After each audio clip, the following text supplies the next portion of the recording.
بسم اللہ الرحمن الرحیم۔ السلام علیکم ناظرین، میری یہ بچپن سے عادت رہی ہے کہ جب محلے کی دکان سے کچھ بھی لیا انہوں نے اخباری ٹکڑے میں لپیٹ کر دیا تو شے کے استعمال کے بعد اس ٹکڑے کو ضرور دیکھا اور پڑھا۔ یہ 2007 کی بات ہے، میں اسلام آباد میں ستارہ مارکیٹ کے ساتھ جی زون 4 میں ایک مکان میں رہتا تھا اور اس وقت CSS کی تیاری کر رہا تھا۔ ستارہ مارکیٹ میں تازہ جلیبی بن رہی تھی، وہ خریدی تو اخبار کا ساتھ آنے والا ٹکڑا پوری زندگی تبدیل کر گیا۔ ہوا کچھ یوں کہ اس ٹکڑے پر ایک کالم چھپا ہوا تھا۔ کالم نگار کا نام اب یاد نہیں، لیکن اس نے جو لکھا تھا وہ سب یاد ہے، حرف بحرف تو نہیں لیکن یاد ہے، آپ بھی پڑھ لیں۔ اس نے لکھا کہ میں کل اپنے ایک کاروباری دوست کے پاس دفتر گیا، چائے پی، گپ شپ لگاتے ہوئے گھر جانے کا وقت ہو گیا۔ جب دفتر سے باہر نکل رہے تھے تو کلرک نے آ کر ایک شکایت لگائی کہ جناب فلاں چپڑاسی سست ہے، کام نہیں کرتا۔ ڈرائیور نے بھی اس کی ہاں میں ہاں ملائی۔ میرے اس دوست نے کہا اگر کام نہیں کرتا تو کس لیے رکھا ہوا ہے، فارغ کرو اسے۔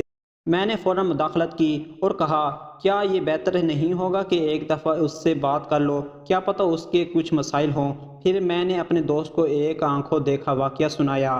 شیخ صاحب لاہور میں ایک معمولی سے دفتر میں ملازم تھے۔ دن کچھ ایسے پھرے کہ اس دفتر کے صاحب کو پسند آ گئے اور یوں ان کی فیملی میں ہی شیخ صاحب کی شادی ہو گئی۔ قدرت شیخ صاحب پر مہربان تھی، دن رات اور رات دن میں بدلنے لگے اور شیخ صاحب ایک دکان سے ایک مارکیٹ اور پھر ایک فیکٹری سے دو چار اور پھر نہ جانے کتنی فیکٹریوں کے مالک بن گئے۔ دھن برستا گیا، دو بچے ہو گئے۔ شیخ صاحب نے کرائے والے کمرے سے ایک اپارٹمنٹ اور پھر لاہور کے انتہائی پوش علاقے میں 2 کنال کی ایک کوٹھی خرید لی۔ مالی کی ضرورت پیش آئی تو چکوال سے آئے ہوئے سلطان کو فیکٹری سے نکال کر اپنی کوٹھی پر 1500 روپے معاوضہ پر اپنی کوٹھی پر ملازم رکھ لیا۔ سلطان ایک انتہائی شریف اور اپنے کام سے کام رکھنے والا انسان تھا، نہ کسی سے کوئی جھگڑا، نہ کوئی عداوت، نہ کبھی کوئی شکایت۔ ایک بار شیخ صاحب دن کے 10 بجے کسی کام سے گھر واپس آئے تو گاڑی دروازے پر ہی کھڑی کر دی کہ ابھی واپس دفتر جانا تھا۔ دروازے سے گھر کی داخلی دروازے کے درمیان اللہ جانے کیا ہوا کہ پودوں کو پانی دیتے ہوئے سلطان کے ہاتھ سے پائپ پھسلا اور شیخ صاحب کے کپڑوں پر پوری ایک تیز فوار جا پڑی۔ شیخ صاحب بھیگ گئے، سلطان پاؤں میں گر گیا، گڑ گڑا کر معافی مانگنے لگا کہ صاحب غلطی ہو گئی، لیکن شیخ صاحب کا دماغ آسمان پر تھا۔ غصے میں نہ آؤ دیکھا نہ تاؤ دیکھا، وہیں کھڑے کھڑے سلطان کو نوکری سے نکال دیا۔ کہا شام سے پہلے اس گھر سے نکل جاؤ۔ سلطان بیچارہ سامان کی پوٹلی باندھ کر گھر سے نکل کر دروازے کے پاس ہی بیٹھ گیا کہ شاید صاحب کا غصہ شام کو ٹھنڈا ہو جائے تو واپس بلا لے۔ شام کو شیخ صاحب واپس آئے، دیکھا سلطان ابھی تک بیٹھا ہوا تھا۔ گارڈ کو کہا کہ اسے دھکے دے کر نکال دو، یہ یہاں نظر نہ آئے۔ صبح ہوئی تو سلطان جا چکا تھا، رب جانے کہاں گیا۔ وقت گزرتا گیا، شیخ صاحب کی تیزی سے ترقی پاتے کاروبار اور فیکٹری میں ایک ٹھہراؤ سا آنے لگا۔ کاروبار میں ترقی کی رفتار آہستہ آہستہ کم پڑ گئی، لیکن شیخ صاحب زندگی سے بہت مطمئن تھے۔ پھر ایک فیکٹری میں آگ لگ گئی، پوری فیکٹری جل کر راکھ ہو گئی، کچھ مزدور بھی جل گئے۔ شیخ صاحب کو بیٹھے بٹھائے کروڑوں کا جھٹکا لگ گیا، کاروبار میں نقصان ہونا شروع ہوا تو شیخ صاحب کے ماتھے پر بال پڑنا شروع ہو گئے۔ بڑا بیٹا یونیورسٹی کا اسٹوڈنٹ تھا، دوستوں کے ساتھ سیر پر مری گیا، واپسی پر حادثہ ہوا تو وہ جوان جہان دنیا سے رخصت ہو گیا۔ شیخ صاحب کی کمر ٹوٹ گئی، نقصان پر نقصان ہوتے گئے، 2 کنال کی کوٹھی بیچ کر 10 مرلے کے عوامی طرز کے محلے میں آ گئے۔ جب عقل سے کچھ پلے نہ پڑا تو پیروں فقیروں کے ہاں چلے گئے کہ شاید کوئی دعا ہاتھ لگ جائے اور بگڑی ہوئی زندگی پھر سے سنور جائے۔ باقی ماندہ کاروبار بیچ کر اور کچھ دیگر پراپرٹی کو رہن رکھ کر بینک سے قرضہ لیا اور چھوٹے بیٹے کو ایک نیا کاروبار کر کے دیا۔ اس کے پارٹنر دوست نے دغا کیا اور اکثر پیسہ ڈوب گیا۔ شیخ صاحب 60 سال کی عمر میں چرپائی سے لگ گئے۔ ایک دن ایک پرانا جاننے والا ملنے آیا، حالات دیکھے تو بہت افسوس کیا۔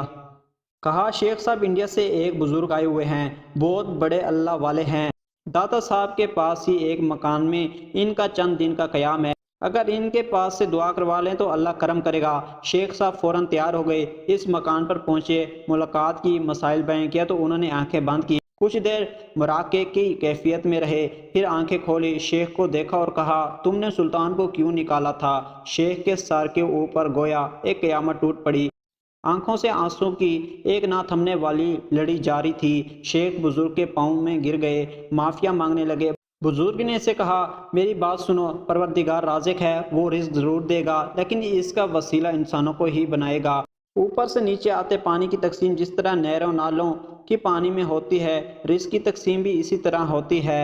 اللہ کے نزدیک ہم میں سے ہر شخص وسیلہ ہے کسی اور کے رزق کا۔ اگر آپ وسیلہ بننے سے انکار کرو گے تو تمہارے حصے کا وہ رزق جو اس وسیلے سے تمہیں بطور معاوضہ مل رہا ہوتا ہے ختم ہو جائے گا۔ تمہیں لاکھوں کروڑوں سلطان کو 1500 روپے دینے کے لیے ملتے تھے، تم نے وہ روک لیے، اوپر والے نے تمہارا معاوضہ ختم کر دیا۔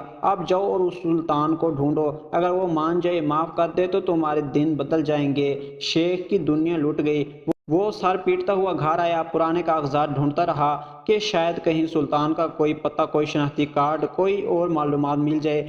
کچھ بھی نہ ملا تو شیخ دیوانہ وار سلطان کو ڈھونڈنے چکوال جانے والی بس میں بیٹھ کر چکوال چلا گیا۔ سلطان نہ ملا۔ چھوٹا بیٹا ڈھونڈتا ڈھونڈتا چکوال اڈے پر پہنچا اور باپ کو واپس لاہور لے آیا، لیکن شیخ کا دل کا سکون ختم ہو گیا تھا۔ کچھ دن بعد شیخ پھر گھر سے غائب ہوا تو بیٹے کو معلوم تھا کہ کہاں ملے گا۔ وہ چکوال پہنچا تو دیکھا باپ زمین پر بیٹھا سر میں راکھ ڈال رہا تھا اور کہہ رہا تھا کہ سلطان تم کہاں ہو، سلطان تم کہاں ہو۔ بیٹا خود روتا ہوا باپ کو واپس لے آیا۔ چند دن کے بعد شیخ کا انتقال ہو گیا۔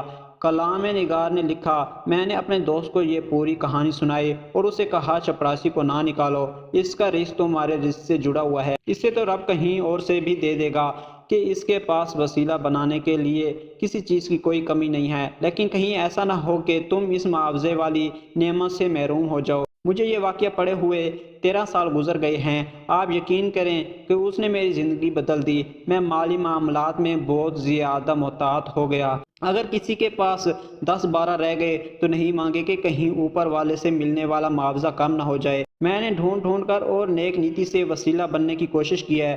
خاندان میں جو بھی مستحق ہیں ان کا خیال رکھنے کی کوشش کی۔ میں ان 13 سالوں میں کبھی تنگ دست نہیں ہوا۔ ایک سے ایک بڑھ کر وسیلہ ملتا گیا اور میں آگے بڑھتا گیا۔